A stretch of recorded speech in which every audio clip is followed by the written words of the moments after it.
छात्र की मौत हो गई है, 2 छात्रों को लोगों ने बचाया है। पुलिस मौके पर पहुंचकर मामले की जांच में जुटी हुई है।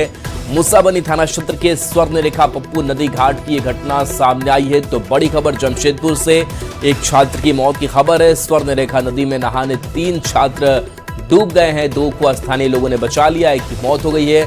मामले की जांच में पुलिस जुटी हुई है। मूसाबनी थाना क्षेत्र के स्वर्णरेखा पप्पू नदी घाट की घटना सामने आई। तो बड़ी खबर, स्वर्णरेखा नदी में 3 छात्र डूब गए, 2 को किसी तरीके से स्थानीय लोगों ने बचा लिया, लेकिन एक की जान चली गई है। मूसाबनी थाना क्षेत्र के स्वर्णरेखा पप्पू नदी घाट पर ये नहाने छात्र पहुंचे हुए थे और यहां वो डूब गए, जिसमें एक छात्र की मौत हो गई है, 2 छात्र को लोगों ने बचाया है। आशीष हमारे साथ फोन लाइन पर है। आशीष, ये नहाने गए, कैसे हादसा हो गया, क्या अपडेट?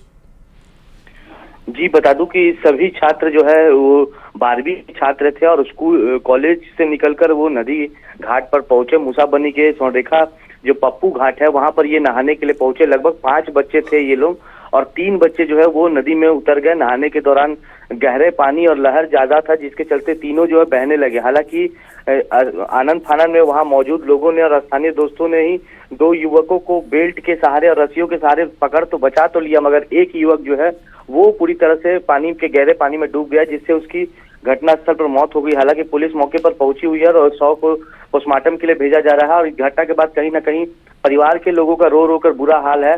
मगर बता दूं कि जमशेदपुर में लगातार इस तरह की घटनाएं सामने आती है, उसके बावजूद भी युवा जो है छात्र वो नहीं जागरूक होते हैं। आए दिन इस तरह की घटनाएं सामने देखने को मिलती है। स्कूल के बच्चे जो है वो नदी में नहाने जाते हैं या सेल्फी खिंचाते हैं और इस दिन दौरान वो नदी में गिर जाते हैं, उससे डूबने की मौत हो जाती है।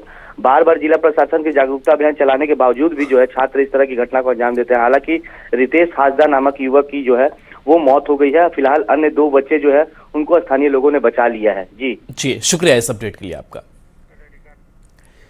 चाईबासा से बड़ी खबर है, जहां के चक्रधरपुर में आदिवासी कन्या छात्रावास की छत का एक हिस्सा अचानक गिर गया, जिसके बाद छात्राओं और परिजनों में दहशत का माहौल है।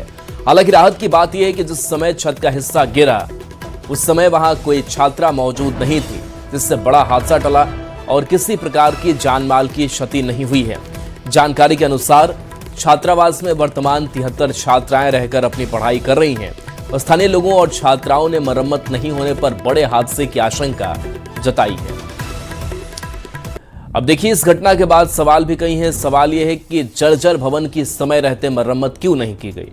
सवाल यह है कि छात्राओं की जान की जिम्मेदारी आखिर किसकी होगी। और सवाल यह है कि क्या किसी बड़े हादसे का इंतजार किया जा रहा है। रुपेश हमारे साथ फोन लाइन पर है। रुपेश, जिस तरीके से हम इस जर्जर छत की हालत देख रहे हैं, क्या वहां की तस्वीर बयां कर रही है, कुछ जांच कार्रवाई हो रही है? अब तक जांच की बात तो सामने नहीं आई है, लेकिन जो स्थिति वहां की है वो काफी पहले से ही वो भवन जर्जर है और उसी जर्जर भवन के कई कमरों में बच्चे रहते हैं। वहां पर कन्या छात्रावास छात्राएं वहां रहती है, जो कि डिग्री कॉलेज जैसे जेएलएन कॉलेज में पढ़ती हैं वो लोग। लेकिन अब तक उसको मरम्मती नहीं किए जाने से सब कमरों की स्थिति वैसी है कि कभी भी हादसा हो सकता है। एक कमरा जिसका छत धंसा है, वहां संयोगवश उस दिन उस समय छात्राएं नहीं थी, नहीं तो बड़ा हादसा हो सकता था, अनहोनी हो सकती थी। लेकिन अन्य कमरों की भी स्थिति उसी तरह जर्जर है और लोग बता रहे हैं कि अगर समय रहते हुए उनकी मरम्मती नहीं किया गया या हॉस्टल को बंद नहीं किया गया तो आगे हादसे की संभावना बनी रहेगी। जी चलिए, शुक्रिया इस अपडेट के लिए आपका। हजारीबाग से बड़ी खबर, जहां के ओपी क्षेत्र स्थित मिशन अस्पताल के पास देर रात तेज रफ्तार अनियंत्रित कार का कहर देखने को मिला। अनियंत्रित कार ने 6 से ज्यादा लोगों को अपनी चपेट में ले लिया। हादसे में 4 लोग गंभीर रूप से घायल हो गए, जिनका मिशन अस्पताल में इलाज जारी है, जबकि अन्य घायलों को शेख भिखारी मेडिकल कॉलेज अस्पताल में भर्ती कराया गया है। जानकारी के मुताबिक कार चालक नशे में तेज गति में वाहन चला रहा था। कई लोगों को टक्कर मारने के बाद कार बिजली के पोल और चापाकल से टकराकर रुक गई, जिससे चालक भी गंभीर रूप से घायल हो गया। सूचना मिलते ही सांसद प्रतिनिधि रंजन चौधरी अस्पताल पहुंचे और घायलों का इलाज के लिए अस्पताल में भर्ती करवाया और उनका हालचाल भी जाना। थे, 6 जन हम लोग आ रहे थे, स्टैंड से जा रहे थे और पूरा उधर से वो स्पीड में आ रहा था। 4 व्हीलर वाला पूरा पी के नशा में था। हम लोग को 3 को बैक को मारा, 3 को हम लोग 6 को फेंका गए और बाकी बात सब वहाँ पे है।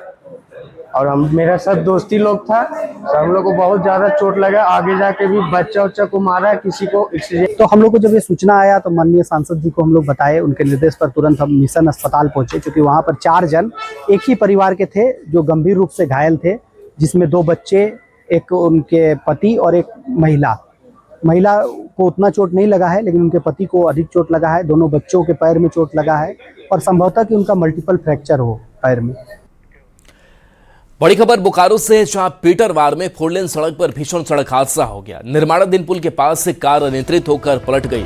हादसे में कार सवार की मौके पर ही मौत हो गई, जबकि उसका साथी हादसे के बाद मौके से फरार हो गया। सूचना पर पहुंची पुलिस ने शव को कब्जे में लेकर पोस्टमार्टम के लिए भेजा है। पुलिस फरार शख्स की तलाश कर रही है। बड़ी खबर गुमला से है, जहां घाघरा में तेज रफ्तार कार की चपेट में आने से महिला की मौके पर ही मौत हो गई। बताया जा रहा है कि वह घर से निकली थी, तभी तेज रफ्तार से आ रही कार ने उन्हें टक्कर मार दी। हादसे के बाद चालक कार लेकर फरार हो गया। घटना से नाराज ग्रामीणों ने रांची नेतरहाट मुख्य मार्ग पर सड़क जाम किया और सरकारी मुआवजे, बैरिकेडिंग और स्पीड ब्रेकर बनाने की मांग की। यही ठोकर का मांग था, ताकि बार बार ये घटना यहाँ पर घटता है। अभी यही जगह 3-4 घटना लगते घट चुका है 6 महीना लगभग में, तो इसीलिए हम लोग को ठोकर का मांग था। रांची से बड़ी खबर, जहां शराब घोटाला मामले में ईडी की जांच तेज हो गई है। रामेश्वर उरांव के बेटे से पूछताछ आज होनी है। कल रामेश्वर उरांव से पूछताछ होगी। 23 अगस्त 2023 को ईडी ने रेड की थी। रामेश्वर उरांव और बेटे के घर की रेड की गई थी।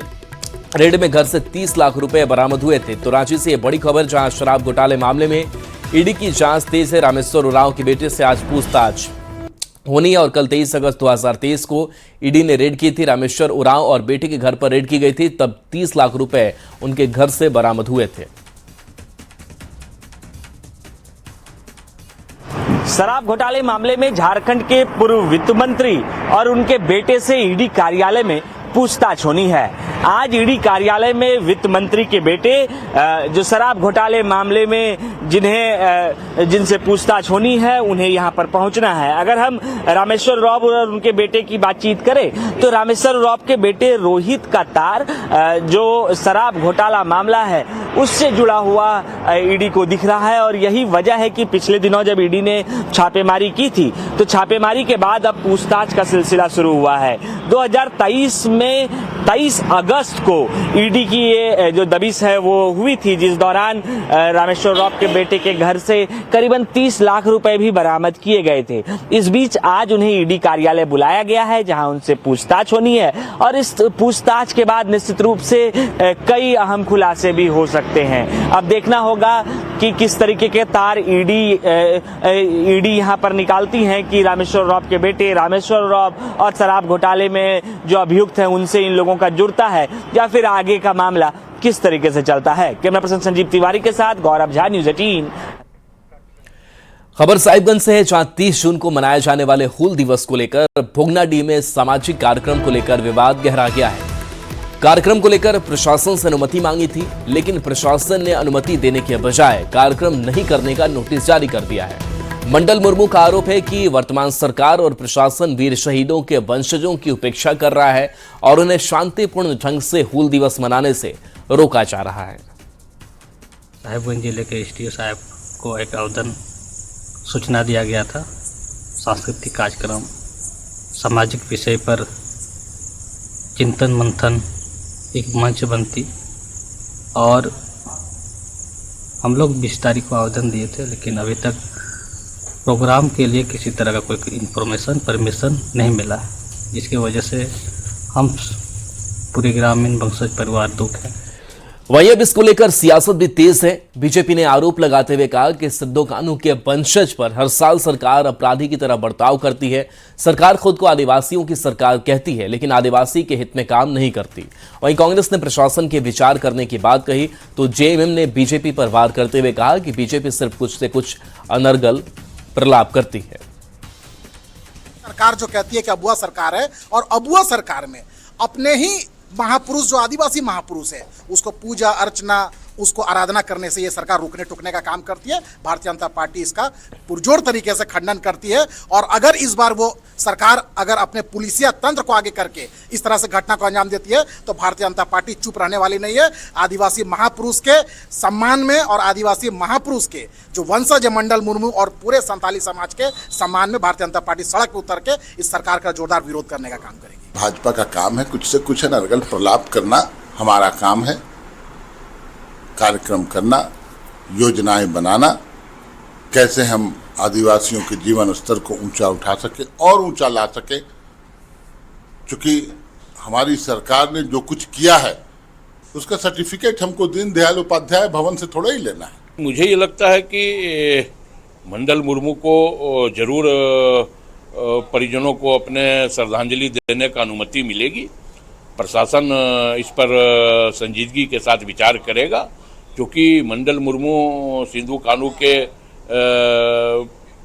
परिजन हैं, तो स्वाभाविक तौर पे किसी के परिजन को श्रद्धांजलि देने से नहीं रोका जा सकता है। हजारीबाग से बड़ी खबर, जहां के मुफस्सिल थाना क्षेत्र के में मानवता को शर्मसार करने वाली घटना सामने आई है।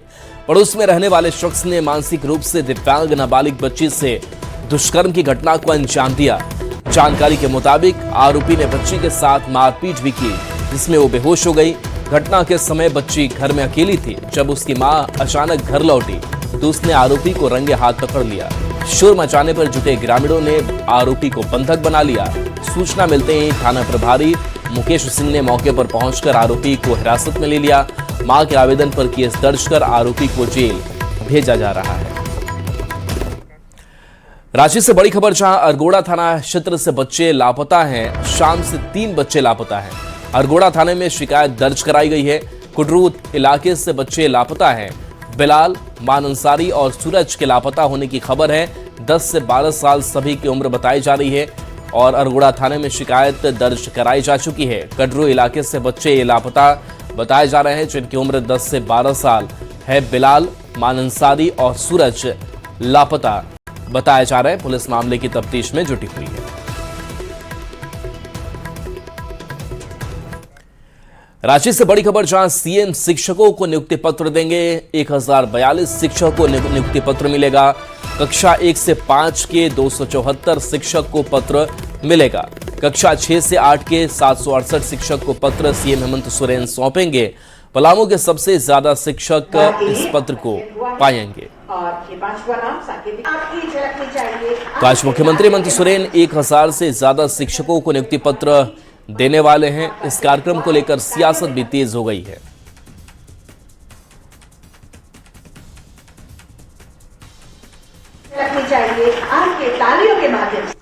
झारखंड मुक्ति मोर्चा ने तो वादा किया था कि प्रत्येक वर्ष 5 लाख झारखंडी युवाओं को सरकारी नौकरी देने का।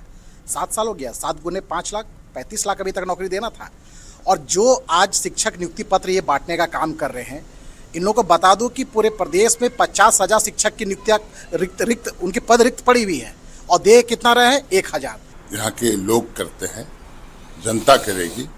और जनता ने फैसला सुनाया था आज से 1.5 साल पहले। हम झारखंड मुक्ति मोर्चा की सरकार झारखंड में, और ये प्रक्रिया अनवरत चलेगी जब तक ये सरकार है, क्योंकि हम पेपर लीक कराने वाले लोग नहीं हैं। प्रत्येक वर्ष 2 करोड़ युवाओं को रोजगार देंगे, यह देश के प्रधानमंत्री ने वादा किया था। देश के प्रधानमंत्री ने तो ऊंट के मुंह में जीरा भी देने का काम नहीं किया है।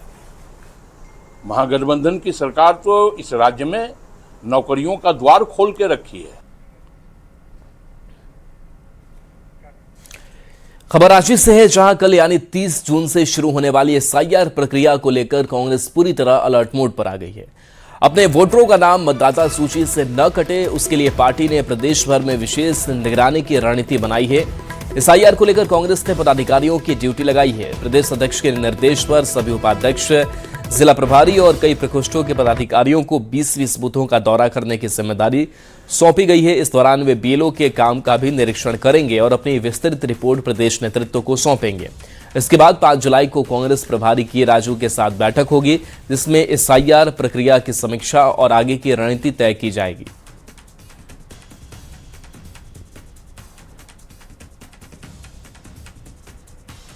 कांग्रेस के तरफ से बैठ करके लोगों को मदद करने का काम किया कि जिनका अनमैच्ड नहीं हुआ उनको मैच करा, कहीं कोई कमियां थी उनको बताया। और अब जो है के राजू सर का और प्रदेश कांग्रेस कमेटी का निर्देश आया है कि आप 30 जून से लेकर करके 5 जुलाई के बीच में आप जो भी प्रभारी हैं, जो भी उपाध्यक्ष हैं, जो सचिव हैं, जो जिस जिला का जिनको इंचार्ज बनाया गया है, वो अपने अपने जिला में जा कर करके वहाँ की टीम के साथ, जिला कांग्रेस कमेटी की टीम के साथ 20-20 बूथ पर जा कर करके लोगों को मदद करने का, किसी तरह की कोई बात तो नहीं हो रही। और ये सिंपल सा बात ये है कि कांग्रेस पार्टी इसको बहुत गंभीरता से लिए, जैसे जम्मू कश्मीर में घपला हुआ, जैसे वेस्ट बंगाल में हुआ, जो मतदाता सही में हैं उनका किसी भी तरीके से नाम नहीं छूटे। खबर बोकारो से, जहां अवैध ईंधन कारोबार के खिलाफ प्रशासन ने बड़ी कार्रवाई की है और प्रशासन ने तेल माफिया के नेटवर्क पर शिकंजा कसते हुए सेक्टर 12 और बालीजी इलाके में छापेमारी की। छापेमारी के दौरान पेट्रोल, डीजल और इथेनॉल का अवैध भंडारण पकड़ा गया। कार्रवाई से एक तेल टैंकर, बड़ी संख्या में ड्रम और अन्य सामग्री जब्त की गई। बालीडी से करीब 1200 लीटर पेट्रोल और 5500 लीटर इथेनॉल बरामद हुआ है। प्रशासन अब पूरे नेटवर्क की जांच कर रहा है। खबर जमशेदपुर से, जहां पोटका विधानसभा क्षेत्र के कई गांवों में ब्रेन मलेरिया का प्रकोप जारी है। इस बीमारी से अब तक 3 बच्चियों की मौत हो गई है, जबकि करीब 20 बच्चे बीमार हैं और उनका इलाज अस्पताल में चल रहा है। स्थिति का उपायुक्त राजीव रंजन ने अस्पताल जाकर जायजा लिया और बीमार बच्चों का हालचाल जाना।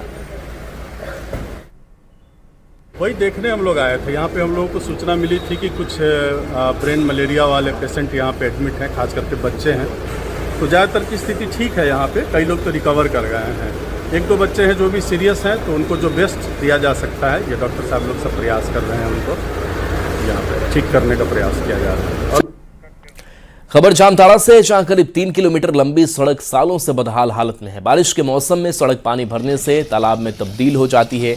ये जर्जर सड़क बेवा धनबाद ईदगाह मोड़ से आमला चातर के सिंधु कान्हू चौक तक जाती है। मानसून के मौसम में सड़क पर आवागमन मुश्किल हो जाता है। सड़क पर बने गड्ढे हादसे का कारण बनते हैं। स्थानीय ग्रामीणों और राहगीरों ने सड़क की तुरंत मरम्मत की मांग की है। रोड कैसा है अभी? रोड सिद्धू कानू चौक से लेके बेवा तक बहुत ही जर्जर स्थिति में है। गड्ढा उड्ढा होके पानी भर के तालाब जैसा लगता है पानी होने के कारण, और बहुत ही खराब स्थिति, जाने आने में हजारों लोगों की बहुत परेशानी होती है, गिर जाता है बचत के। बेवा धनबाद ईदगाह मोड़ से लेके सिद्धू कानू अमला चतर चौक तक ये सड़क कम से कम 3 किलोमीटर का होगा, जो पूर्ण रूप से जर्जर हो चुका है।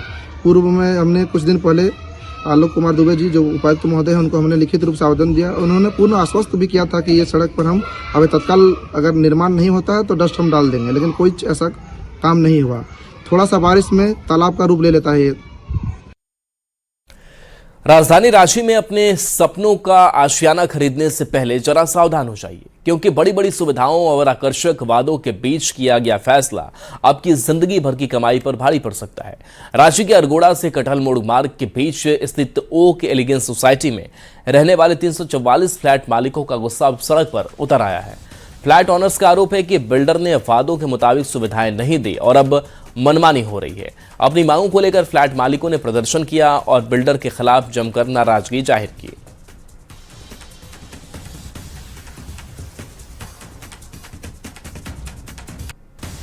राजधानी रांची में अगर आप अपने रहने के लिए कोई आशियाना ढूंढ रहे हो या कोई फ्लैट खरीदने की सोच रहे हो, तो आपको ये तस्वीर जरूर देखनी चाहिए। ये नज़ारा है अरगोड़ा से कटहल मोड़। जब आप जाते हैं तो रास्ते में पड़ता है ओक एलिगेंस। तमाम लोग वहीं से हैं, फ्लैट ऑनर हैं, लेकिन समस्या क्या है, बिल्कुल नाराज हैं और बिल्डर की मनमानी के खिलाफ प्रदर्शन कर रहे हैं। ये जो आप लोग यहाँ प्रदर्शन कर रहे हैं, वजह क्या है? हमारी मूलभूत सुविधाएं अभी तक हमें नहीं दी गई हैं। पार्किंग की सुविधा अभी दिए हुए 3 साल से हम यहाँ रह रहे हैं, हमें पार्किंग नहीं मिला है। लिफ्ट चलता नहीं है कभी। अभी कुछ दिन पहले हमारे यहाँ शादी थी, लिफ्ट है नहीं। बिल्डर हमेशा हमसे डिमांड करता है मेंटेनेंस का पेमेंट कर दीजिए। लास्ट ईयर का हमसे एडवांस मेंटेनेंस लिया गया था, उसका क्या खर्चा हुआ उसका ब्यौरा हमें नहीं दिया गया है। हम मेंटेनेंस देने को पूरी तरह से तैयार हैं, बिल्डर को पूरा सहयोग करने को तैयार हैं। लास्ट ईयर के पैसे का हमें। बिल्डर का नाम क्या है? बिल्डर का नाम है निशित केसरी कंस्ट्रक्शन प्राइवेट लिमिटेड। अच्छा, ये फ्लैट आप लोग का हैंडओवर कब किया गया?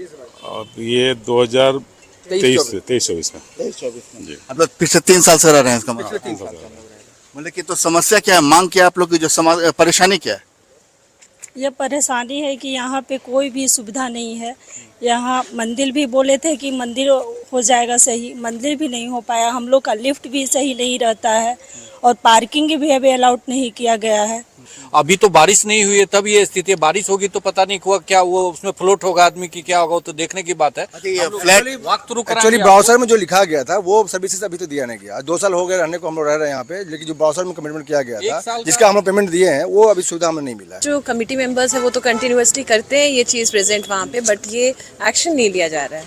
जैसे यहाँ आप देख रहे हैं हाई राइज बिल्डिंग से तो मिनिमम रिक्वायरमेंट है लिफ्ट फंक्शनल होनी चाहिए। 8 लिफ्ट है बट अभी क्या था 3 days back only 1 lift functional था एंड एक ओकेजन चल रहा है, शादी हो रही है, ऑब्वियसली उनके गेस्ट आए हुए हैं, तो ये तो बिल्डर को समझना चाहिए, निश्चित केसरी जी को समझना चाहिए कि टोटल लिफ्ट कितना है? टोटल सी ब्लॉक में 8 लिफ्ट हैं, 8 में से सिर्फ 1 ही चल रहा है। अमाउंट भी उतने ही ऊंचे लिए गए हैं। तकरीबन बताया जा रहा है कि 3 BHK का एक फ्लैट जो है 80 से 90 लाख रुपए प्रति फ्लैट बिका है, लेकिन जो फ्लैट ऑनर से वादा किया गया था कि ये तमाम सुविधाएं आपको दी जाएगी, उन सुविधाओं में जो बता रहे हैं कि सुविधाएं फिलहाल नहीं दी जा रही, मेंटेनेंस भी एडवांस ले लिए गए हैं। ऐसे में अब मजबूरी में तमाम फ्लैट ऑनर जो हैं फ्लैट के आगे धरना प्रदर्शन करने को मजबूर हैं। संजय कुमार सिन्हा, न्यूज़ 18 रांची। सोसाइटी में बदहाल ड्रेनेज व्यवस्था और पार्किंग में जल जमाव के खिलाफ फ्लैट ऑनर प्रदर्शन करते नजर आए। उनकी माने तो सोसाइटी में 8 लिफ्ट है, लेकिन फिलहाल 1 की ही चालू है, जबकि फायर फाइटिंग की भी अब तक मुकम्मल व्यवस्था नहीं है।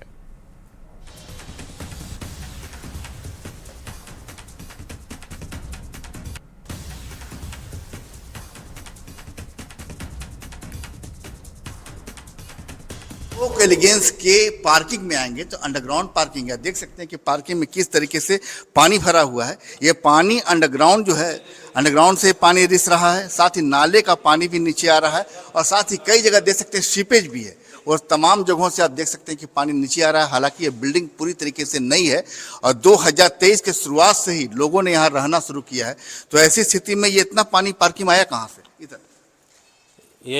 ये सारा नाली का पानी है, जो ऊपर से जो नाली पार कर रहा है उसी से पानी नीचे सीप कर रहा है।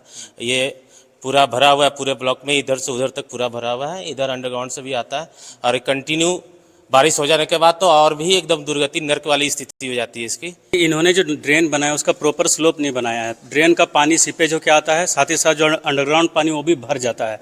इन्होंने इसमें स्लोप दिया है कि इस जगह का पानी को उसमें डाला जा सके, पर अंडरग्राउंड पानी ही हमेशा इसमें आते रहता है, जिस वजह से पूरा पार्किंग एरिया में पूरा ये फ्लो पानी हमेशा बहते रहता है। चारों तरफ जहाँ भी आप पार्किंग देखेंगे नज़ारा आपको ही दिखेगा कि जो तमाम जो कार के जो पहिए हैं वो पानी में डूबे हुए हैं।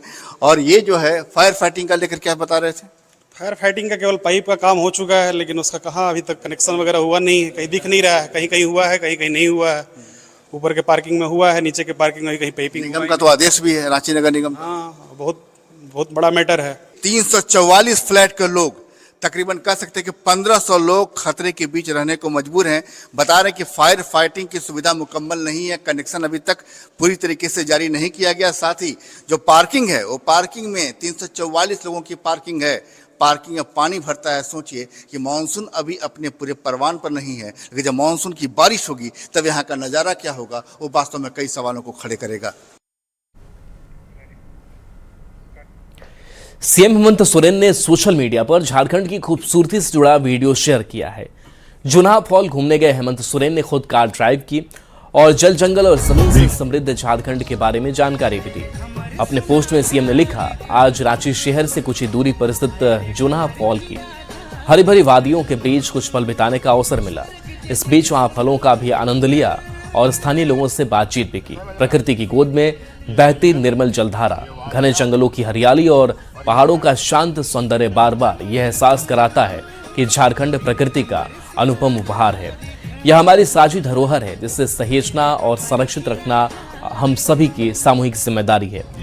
झारखंड के किसी भी कोने में आप चले जाइए, प्रकृति अपने अलग अलग रंगों में आपका स्वागत करती दिखाई देगी। अनुपम धरती पर सभी सैलानियों का हार्दिक स्वागत है। जोहार।